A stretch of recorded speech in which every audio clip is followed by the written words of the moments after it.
नमस्कार मित्रांनो, सोयाबीन कापूस शेतकऱ्यांना अर्थसहाय्य देण्यासाठी राज्यामध्ये खरीप हंगाम 2023-24 मध्ये सोयाबीन व कापूस उत्पादक शेतकऱ्यांना 2 हेक्टरच्या मर्यादेत प्रति हेक्टर 5,000 रुपयाची अर्थसहाय्य देण्याची घोषणा करण्यात आलेली होती। त्यानुसार शासन निर्णय देखील निर्गमित करण्यात आलेला आहे आणि अनुदान वितरणीसाठी पोर्टल तयार करण्यात आलेले आहे व त्यावर वितरणाची प्रक्रिया देखील सुरू करण्यात आलेली आहे।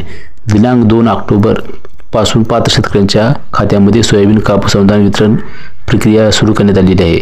तर आपणास आपले किती अनुदान रक्कम जमा झाली आहे आणि कोणत्या बँकेमध्ये ही रक्कम जमा करण्यात आलेली आहे आणि क्रेडिट दिनांक सर्व आपली माहिती पाहता येणार आहे। तर चला मग पाहूया।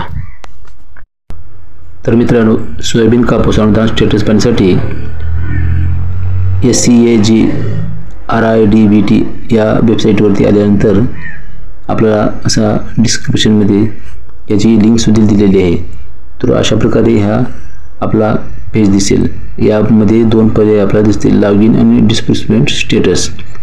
तर आपल्याला आपल्या अनुदान पाहण्यासाठी डिस्बर्समेंट स्टेटसवरती क्लिक करून घ्यायचे आहे।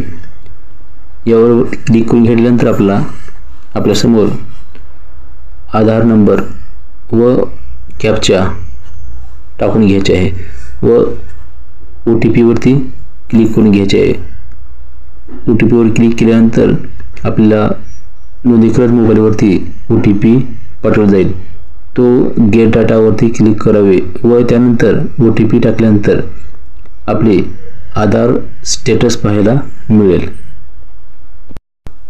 तर अशा प्रकारे आपल्याला इथे आपल्या शेतकऱ्याचे नाव पाहायला मिळेल व तसेच आधार लिंक मोबाईल नंबर पाहायला मिळेल, जन्म दिनांक व तसेच ॲप्लिकेशन ID, EKYC स्टेटस दाखवेल व क्रॉप नेम दाखवेल, पेमेंट स्टेटस दाखवेल, पेंडिंग बँक नेम दाखवेल, क्रेडिट अकाउंट दाखवेल व तसेच क्रेडिट डेट दाखवेल व UTR नंबर देखील दाखवेल। अशा प्रकारे संपूर्ण माहिती आपल्याला इथे